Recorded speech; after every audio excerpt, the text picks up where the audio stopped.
नमस्तेस्तु भगवन् विश्वेश्वराय महादेवाय त्र्यम्बकाय त्रिपुरान्तकाय त्रिकाग्निकालाय कालाग्निरुद्राय नीलकण्ठाय मृत्युञ्जयाय सर्वेश्वराय सदाशिवाय श्रीमान् महादेवाय नमः।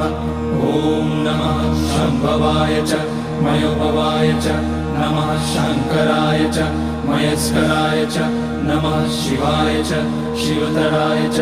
ॐ त्र्यम्बकं यजामहे सुगन्धिं पुष्टिवर्धनम् उर्वारुकमिव बन्धनान् मृत्योर्मुक्ष्यमामृतात्। नागेन्द्रहाराय त्रिलोचनाय भस्माकराय महेश्वराय नित्याय शुद्धाय दिगम्बराय तस्मै नकाराय नमः शिवाय। मन्दाकिनी सलिलचन्दन चर्चिताय नन्दीश्वर प्रमथनाथ महेश्वराय